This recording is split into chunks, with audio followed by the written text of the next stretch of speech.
వీటి సంధ్య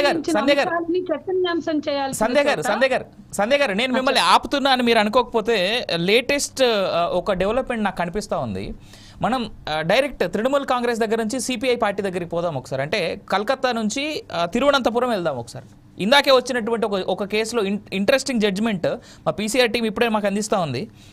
2022 అక్టోబర్లో శరణ్ రాజ్ అనేటువంటి వ్యక్తికి తన ప్రియురాలైనటువంటి గ్రీష్మ అనే వ్యక్తి జ్యూస్లో విషం ఇచ్చి చంపేసింది అతన్ని. 11 రోజుల పాటు అతను వాటర్ కూడా తాగకుండా. అయితే తిరువనంతపురం కోర్టు ఇవాళ ఇచ్చినటువంటి వర్డిక్ట్, ఇది ఇందాక వచ్చినటువంటి వర్డిక్ట్ ఏంటంటే ఆ అమ్మాయికి ఉరిశిక్ష వేసింది under the sections of 302 murder, 364, 328, 203.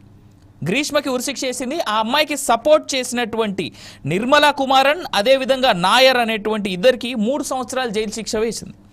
ఇక్కడ ఆ కేసులో అంత బ్రూటల్గా జరిగినటువంటి కేసులోనేమో with everything when entire nation cried on roads and wherever any human was there, అంత పెద్ద ఇన్సిడెంట్ జరిగినటువంటి ఆ కేసులనేమో కేవలం యావజ్జీవం వేస్తే, ఇక్కడ తిరువనంతపురం కోర్టు మాత్రం కేవలం బాయ్ ఫ్రెండ్కి అంటే శరణ్ రాజ్ని కాకుండా ఆ అమ్మాయి వేరే వ్యక్తిని పెళ్లి చేసుకోవాలని అనుకుని ఆ థాట్ వచ్చినప్పుడు ఆ అమ్మాయి అతనికి జ్యూస్లో విషం ఇచ్చినందుకు కోర్టు ఇచ్చినటువంటి వర్డిక్ట్ తిరువనంతపురంలో ఉరిశిక్ష స్ట్రైట్ ఆ అమ్మాయికి.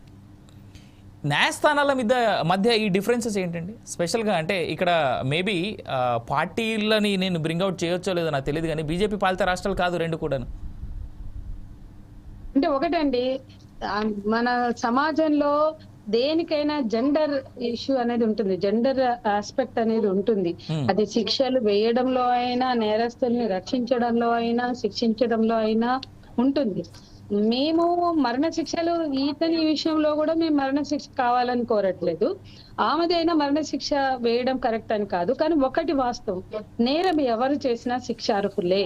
అది ఎవరైనా irrespective of cost, gender, reason, religion,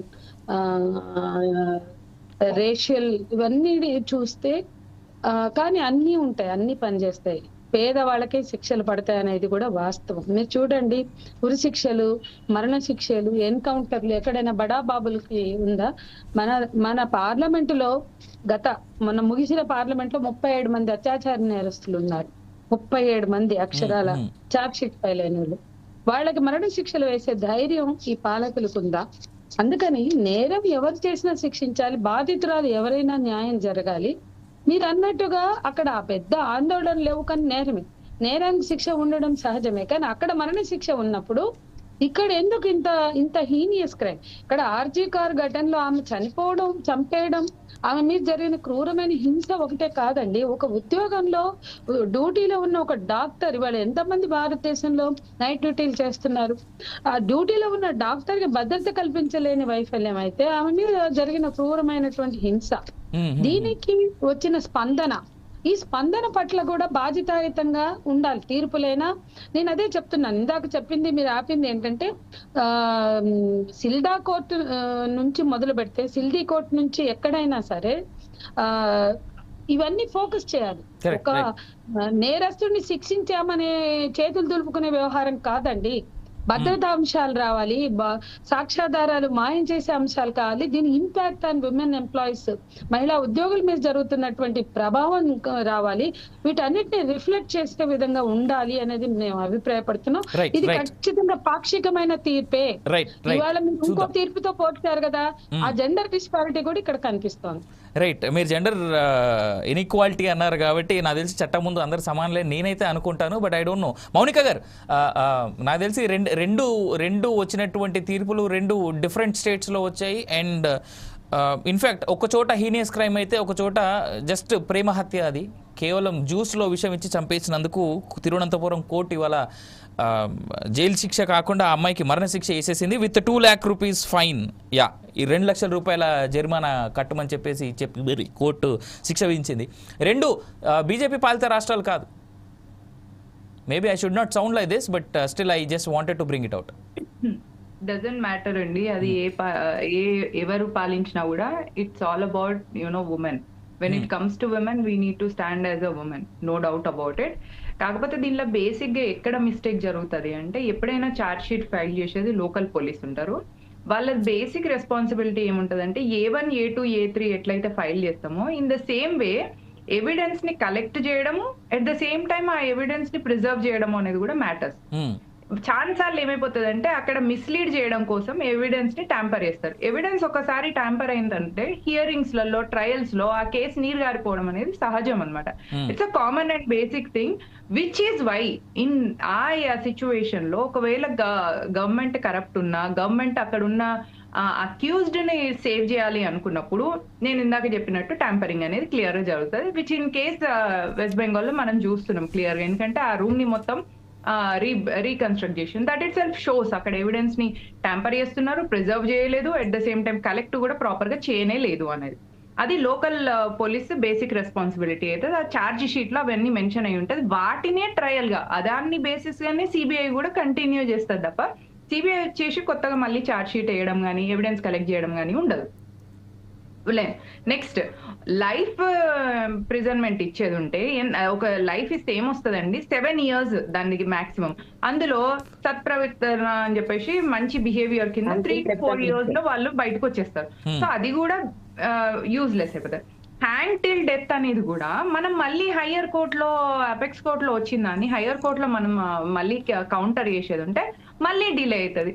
so ఇట్లా డిలే అయింది. మీరు చూసిండ్రు నిర్భయ కేసులో అట్లా సుప్రీం కోర్టు నుంచి వచ్చిన తర్వాత కూడా మళ్ళీ ప్రెసిడెంట్ నుంచి క్షమాభిక్ష వచ్చింది. మరి ఇట్లా సిస్టమ్ కూడా కరప్ట్ ఉన్నప్పుడు న్యాయం జరగదు. కాబట్టి ఇందులో ఎంత అంటే అమ్మాయికి జరిగిన అన్యాయానికి, ఒక మహిళకి జరిగిన అన్యాయానికి అందరు మహిళలు మనం ఎంత పోరాడుతున్నా కూడా చాలా కేసులలో అమ్మాయిలకు న్యాయం జరగట్లేదు. అది ఏ పాలిత ప్రాంతం అయినా కానీ న్యాయం జరగట్లేదు. ఇప్పుడు మీరు అన్నట్టు కేరళలో జరగలేదు, వెస్ట్ బెంగాల్లో జరగలేదు, నిర్భయ కేసు ఢిల్లీలో జరగలేదు. నేను అదే చెప్తున్నా, అప్పుడు మహిళలే ఉన్నా కూడా జరగట్లేదు అన్నప్పుడు ఇంకా పురుషులు ఉన్నప్పుడు ఎట్లా అనేది నా క్వశ్చన్, ఇది నా కన్సర్న్, ఇది నా క్వశ్చన్ కూడా కాదు. మళ్ళీ rarest of the rarest case అని దీన్ని అనడంలో ఎంత ఫూలిష్నెస్ ఉందంటే, మనం కంటెంప్ట్ ఆఫ్ కోర్ట్ కింద జడ్జిని అనొద్దు కాబట్టి నేను being an advocate I should keep quiet. But then చూడండి ఎంత ఇన్సెన్సిటివిటీ ఉంది దీనిలో. అంటే ఒక డెలివరీ కాంప్లికేట్ అయితేనే మదర్హుడ్ అవుతుందా? సింపుల్ గా ఈజీగా డెలివరీ అయిందనుకో అప్పుడు మదర్హుడ్నెస్ రాదా? ఇన్ ద సేమ్ వే ఆ రేప్ ఒక హీనియస్ అయితేనే అది రేపా? Normal rape is also a rape. అది you are going beyond the women's concern. అందులో మళ్ళీ ఆ రేప్ చేయడమే కాకుండా టార్చర్ కూడా చేయడం. సో ఇది ఒక రాక్షసత్వానికి సంబంధించింది. కాబట్టి ఇంత రాక్షసమైన చర్యలు జరిగినప్పుడు దేశ ప్రతిష్టకు మచ్చ వస్తుంది అని అందరం కలిసికట్టుగా ఆలోచించినప్పుడే ఇట్లాంటివి ఇంకోసారి జరగకుండా కాపాడుకోవచ్చు. మళ్ళీ ఎప్పుడైనా ఒక రైట్స్ అయినాయి అనుకోండి, ఒక కమ్యూనిటీ ఇంకో కమ్యూనిటీ మీద అయినప్పుడు, ఇట్లాంటివి అయినప్పుడు అవి ఆ గ్రూప్ క్రైమ్స్ కిందకి వెళ్తుంది.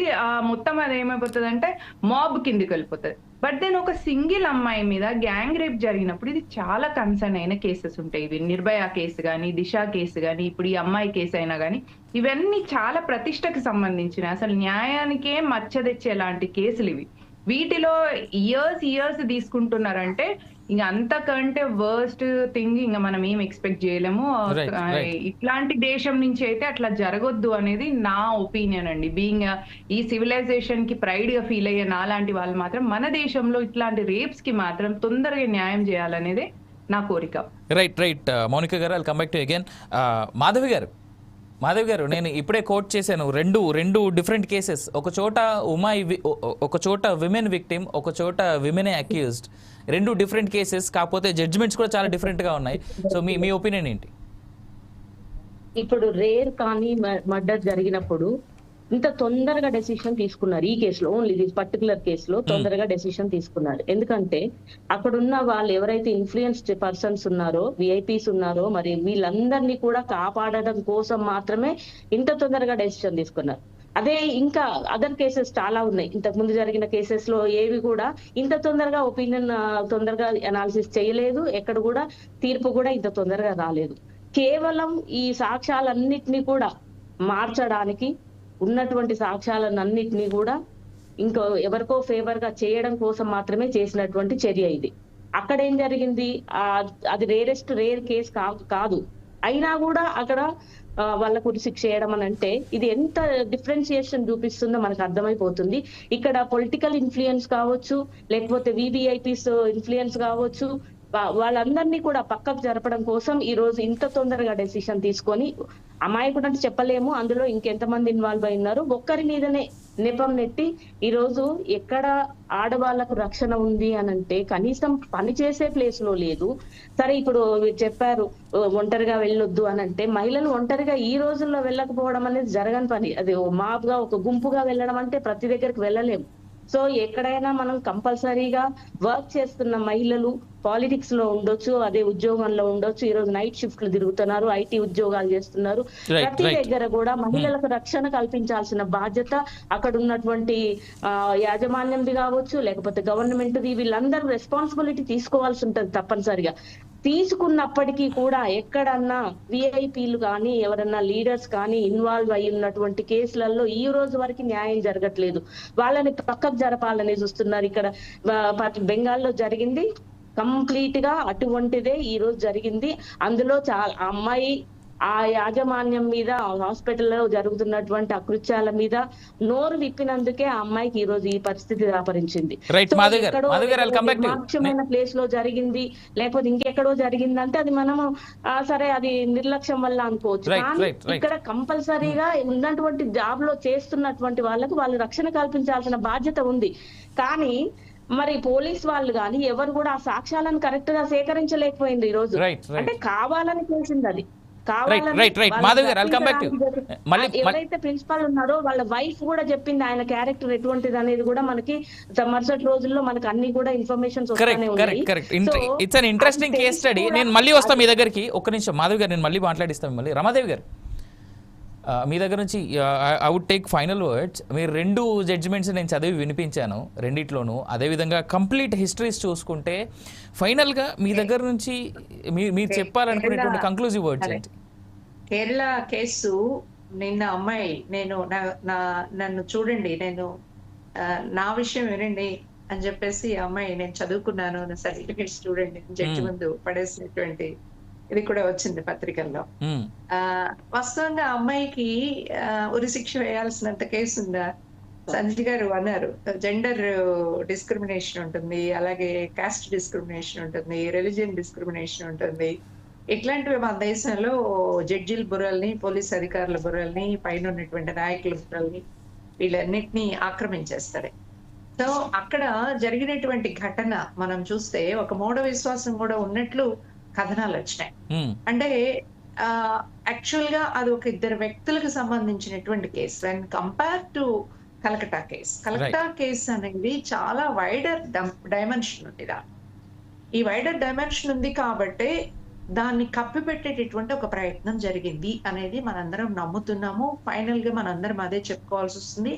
ఒక మాటలో చెప్పాలంటే సంజీవ్ రాయ్ అనే అతను అక్కడ పోలీస్ ఉద్యోగం చేస్తూ అక్కడికి వెళ్ళొచ్చాడు కాబట్టి అతని బాధ్యత కూడా ఉందని మనం అనుకుంటాం. కానీ అతను స్కేప్ కోట్ చేయబడ్డాడు, అతను వీళ్ళందరి తరఫున బలివ్వబడ్డాడు అని చెప్పేసి నాకు చెప్పాలనిపిస్తుంది. ఎందుకంటే చాలా మంది నేను నేరం చేయలేదు అని చెప్పేసి అనొచ్చు, అతను కూడా నేను నేరం చేయలేదు అని చెప్తూనే ఇంకొక మాట అన్నాడు. అదేమిటి అంటే ఒక ఐపీఎస్ ఆఫీసర్ తో సహా ఇందులో భాగస్వాములు అయి ఉన్నారు అని చెప్పేసి. అంటే అనేక విషయాలు అక్కడ చర్చించబడతా ఉన్నాయి. ఎక్కడ మీరు కొన్ని ఘటనలని ఉదహరించారు, నేను చెప్తూ కూడా చెప్పాను. ఇంత పెద్ద ఎత్తున రియాక్షన్ రావడానికి కారణం ఏమిటి అంటే అనేక క్రైమ్స్ కప్పిపెట్టబడతా ఉన్నాయి. ఈ కప్పిపెట్టబడుతూ ఉన్నటువంటి నేపథ్యంలోనే అంత పెద్ద ఎత్తున ప్రజలు రియాక్ట్ అయ్యారు. సో అక్కడ ఒక మహిళా ముఖ్యమంత్రిగా ఉండి ఇలా వ్యవహరించడం అనేది వాస్తవానికి అరే మహిళలు కూడా మహిళల ఏడల సానుభూతిగా ఉండరా అని చెప్పేటటువంటి ప్రశ్నని చాలా మంది రైజ్ చేసేటటువంటి పరిస్థితి ఉంది. కానీ మహిళ పురుష అనే దానికంటే ఈరోజు సమాజంలో అధికార స్థానాల్లో ఉన్నవాళ్ళు వాళ్ళ సొంత ప్రయోజనాలు, వాళ్ళ పొలిటికల్ ప్రయోజనాలను రక్షించుకోవడం కోసం తప్ప మహిళ కాబట్టి మహిళలకు న్యాయం చేద్దాం, దళితులు కాబట్టి దళితులకు న్యాయం చేద్దాం, లేకపోతే ఇది ఎక్కడా మనకి రాజ్య వ్యవస్థలో కనిపించదు అనేది మనందరం క్లియర్ కట్ గా ఉండాల్సినటువంటి అండర్స్టాండింగ్ ఉంది. ఆ అండర్స్టాండింగ్ తో మనం వెళ్ళగలిగితే ఇలాంటి వాటిని ఆపాలి అని చెప్పేసి అంటే, ఇలాంటివి మళ్ళీ జరగకుండా ఉండాలి అని చెప్పేసి అంటే దాని చుట్టూ జరిగినటువంటి విషయాల గురించి పరిశీలన చేసి వాటి మీద చర్యలు తీసుకునేటటువంటి దానికి అనుగుణంగా శిక్ష ఉండే పద్ధతి ఉండాలి. సిబిఐ అడిగింది, ఇది rarest of the rare case వాస్తవంగా బెంగాల్లోనే కలకటాలోనే ఒక లిఫ్ట్ లో ఒక పాప వెళ్ళేటప్పుడు ఆ అమ్మాయిని అత్యాచారం చేసిన కేసులో రేరెస్ట్ ఆఫ్ ద రేర్ కేసుగా ఉరిశిక్ష వేసినటువంటి సందర్భం. వాస్తవానికి మాకు డిఫరెంట్ ఆఫ్ ఒపీనియన్ ఉన్నప్పటికీ ఇందులో రేరెస్ట్ ఆఫ్ ద రేర్ కేసుగా ఉరిశిక్ష వేయాలా లేదా అనే దానికంటే కీలకమైన ముఖ్యమైన అంశం ఏమిటి అంటే అసలు దోషుల్ని దాచిపెట్టడం కోసం ఈ సంజయ్ రాయ్ అనేవాడికి కూడా ఉరిశిక్ష వేయకుండా ఉండడంలో మతలబు ఉండొచ్చు అనేటటువంటిది కూడా మనం అనుకోవాల్సి వస్తుంది. అందుకని ఇది మా దగ్గర ఉంటే మేము బాగా చేసేవాళ్ళం అని చెప్పేసి మమతా బెనర్జీ చెప్పినా, లేదు బీజేపీలో కొంతమంది అటు ఇటు మాట్లాడారులేండి, అందరూ ఒకలాగే మాట్లాడలేదు వాళ్ళు. ఇది కొంతమంది సపోర్ట్ చేశారు, కొంతమంది ఏమో ఈ శిక్ష కాకుండా ఉంటే బాగుండేది అని చెప్పేసి చెప్పినటువంటి నేపథ్యం ఉంది. ఏమైనప్పటికీ కేంద్రంలో ఉన్నటువంటి ప్రభుత్వం ఏదైతే ఉందో సిబిఐ విచారణ కూడా సక్రమంగా జరగలేదు అనేటటువంటి వైపు నుంచి మనం ఆలోచించినట్లయితే అక్కడ టీఎంసీ కానీ ఇక్కడ కేంద్రంలో ఉన్నటువంటి బీజేపీ కానీ ఎవరూ కూడా ఫెయిర్ గా వ్యవహరించలేదు. ఈ ఫెయిర్ గా వ్యవహరించకపోవడంలో ఉమెన్ ని అణిచివేతకి ఒక అవకాశం ఉండేటటువంటి వ్యక్తిగా తప్ప తమ యొక్క లస్ట్ తీర్చుకోవడానికే కాకుండా తమ ప్రయోజనాలకు ఆటంకమైనటువంటి ఎవరినైనా సరే ఏమైనా చేయగలిగేటటువంటి దుర్మార్గమైనటువంటి ప్రభుత్వాల స్వభావం మూలంగానే వాళ్ళ అర్జికర్ ఇన్సిడెంట్ జరిగింది. రెండో అంశం మనందరం గుర్తుపెట్టుకోవాల్సింది ఏంటంటే ఈరోజు అనేక చోట్ల విశాఖలో లాస్ట్ స్టూడెంట్ అత్యాచారం చూసాము. అనేక చోట్ల ఏంటంటే దుర్మార్గమైనటువంటి అత్యాచారాలు జరిగే ఒక సంస్కృతి ఈరోజు భారతదేశంలో చాలా పెద్ద ఎత్తున పెరుగుతూ ఉంది. ఈ సంస్కృతిని పెంచి పోషించే శక్తులు అధికారంలో ఉన్నాయి. అది దురదృష్టం. మనందరం గుర్తించాల్సింది ఈ అధికారంలో నుంచి ఇలాంటి శక్తుల్ని తగ్గించేయాల్సిన అవసరం. రైట్, థ్యాంక్ యూ రమాదేవి గారు. నాకు తెలిసి she have put it everything in a single conclusive statements. And ఈ పొలిటికల్ థాట్లో నాతో పాటు డిబేట్లో పాల్గొన్నందుకు మాధవి గారికి, మౌనిక సుంకర్ గారికి